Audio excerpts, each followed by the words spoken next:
So, welcome everyone to today's episode, Behind the Wheels, Unpacking the Volkswagen Scandal, where we dive deep into the events that shook the business world, and we're talking about the Volkswagen emission scandal, or as we know it, Dieselgate.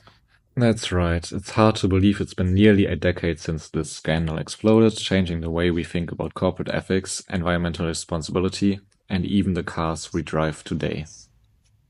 Yeah, exactly. To give you a quick overview for those who might not be familiar, back in 2015, it came to light that Volkswagen had been using illegal software known as deceive devices to cheat on emission tests. Essentially, their cars were programmed to pass these tests under lab conditions while emitting harmful pollutants far above the legal limits on the road. And it wasn't just a minor mistake. In fact, it was intentional fraud involving millions of cars worldwide. The consequences were huge, both financially and reputationally, for Volkswagen.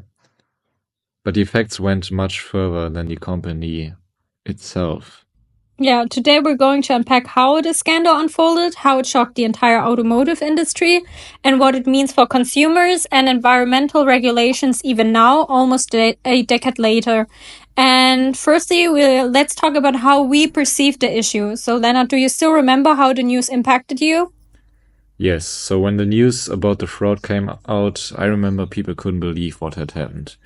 You have to imagine this. Volkswagen is one of the biggest employers in Germany, and the whole town of Wolfsburg with more than 100,000 people depends on it. And now this company, which we thought was trustful because it played such a big role in Germany's economy and always stood for good quality, was accused of cheating. And when the stocks were down tremendously, some people thought Volkswagen was done for. Everybody knew that Dieselgate was something big, but no one was sure what would happen next. I remember there was a lot of uncertainty about Volkswagen's fate, and it was mixed with disappointment about the fraud in the German community. Yeah, I absolutely agree. I also remember my entire family, myself included, was really taken aback, even shocked by the news. And it's one thing to be aware of how corporate structures sometimes operate, but to see this happen with a German company so close to home felt more personal and also had deeper impact. And here in Germany, there's also a strong sense of pride in the automotive industry. So this happening was significantly negative. And yes, there have been issues in the past also with Volkswagen, but this still came as unexpected surprise. And I even recall some people refusing to believe it at first. So I still think that this is definitely even relevant today. So what exactly, or why exactly does this still matter? Well, for starters, it completely changed the course of car manufacturing, pushing automakers towards greener alternatives like electric vehicles. And it left a lasting impact on how we view corporate responsibility, transparency, and consumer trust. So let's dive in. So, about the background, what has happened? To understand the impact of Dieselgate, we need to go back to Volkswagen's roots. Before the scandal, Volkswagen was one of the most beloved brands in Germany, and honestly, around the world.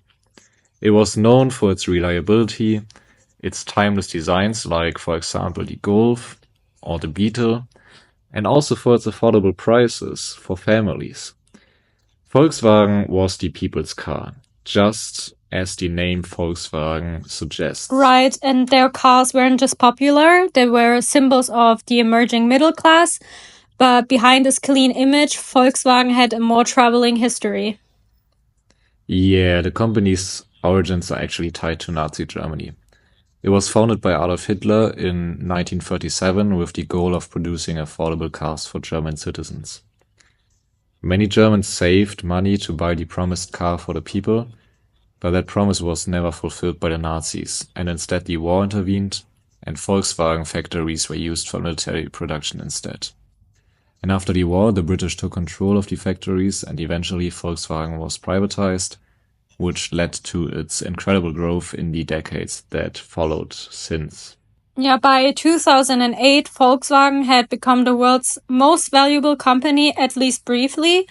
But behind the scenes, things weren't as perfect as they seemed. So the company was under a lot of pressure, particularly in the US, where their diesel cars weren't selling well due to tough emission standards. And this is where the trouble really started. In 2006, Volkswagen decided to develop a new diesel engine that could meet these strict US regulations.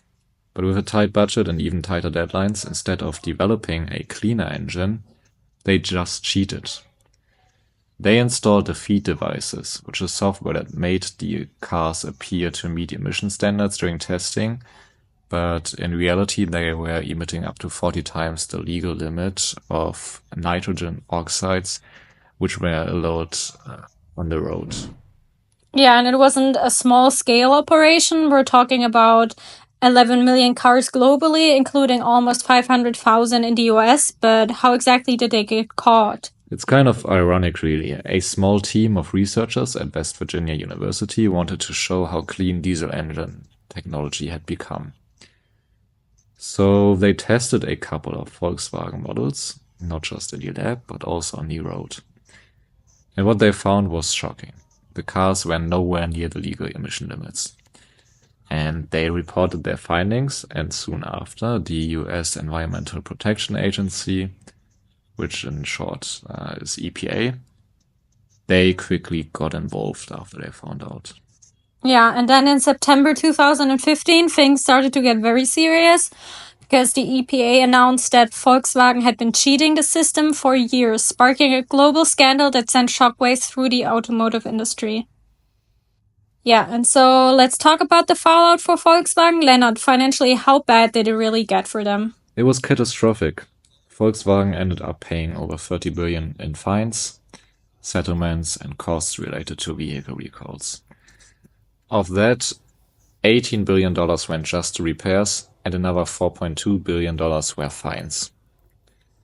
They even had to compensate US dealers with $1.2 billion. And, last but not least, 30,000 jobs were cut as a result. Yes, and the damage didn't stop at their bank accounts because the scandal absolutely destroyed their reputation. So they went from being one of the most trusted car brands to being linked with corporate fraud. Exactly. They lost consumer trust, especially in the US and in Europe, where brand loyalty had been strong. The CEO of Volkswagen, Martin Winterkorn, had to resign. He claimed he wasn't aware of the fraud, but he later faced charges, along with several other executives. Volkswagen's top management and those positions directly involved in the fraud were completely replaced. And now we will listen to a short extract of the speech Winterkorn held right after the scandal. We are working hard to find out exactly what happened. To do that, we're putting everything on the table, as quickly, rigorously, and transparently as possible. And we continue to cooperate closely with the relevant government organizations and authorities. This quick and full clarification has the highest priority. We owe that to our customers, our employees, and the public. And to be frank with you, manipulation and Volkswagen, that must never be allowed to happen again. Ladies and gentlemen, millions of people all over the world trust our brands, our cars, and our technology.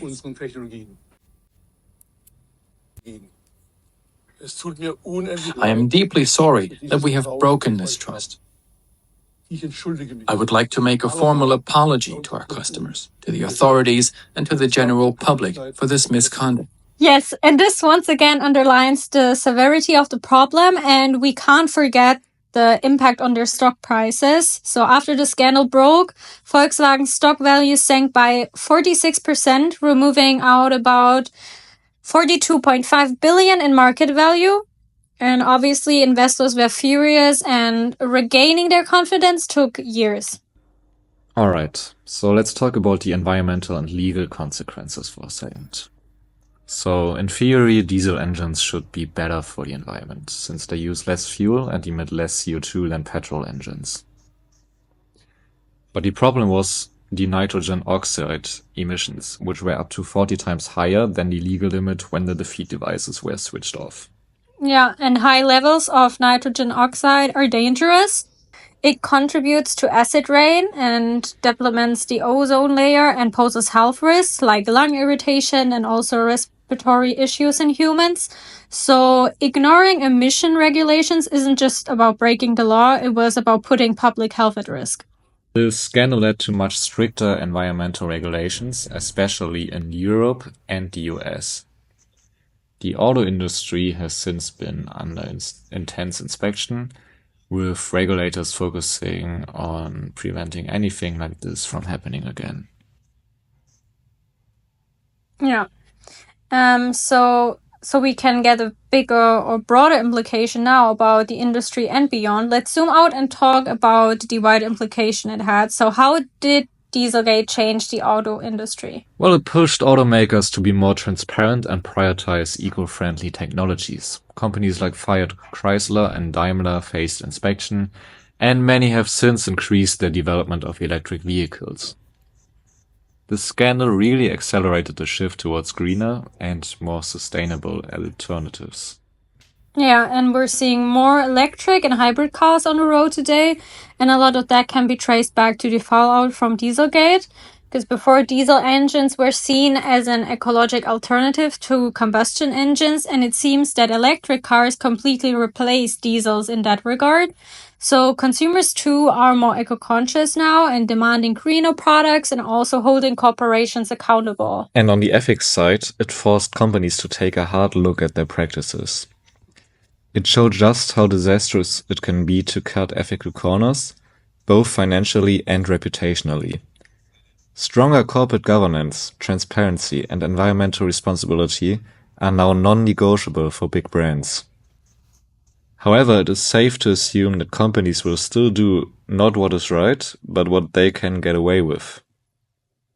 So what can we take away from this?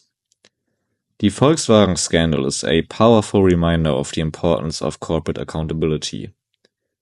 When companies deceive the public, whether it's about emissions or any other ethical issue, the fallout can be enormous. Financially, environmentally, and socially. Exactly. It's a lesson in the need for transparency, not just for companies, but for us as consumers too. We have the power to demand better practices and make choices that align with our values. And even companies that are well established in society, trusted by experts and governments, and also the public can be corrupt, and we should trust no brand blindly. And that's a wrap for today's episode. Thanks for tuning in, everyone.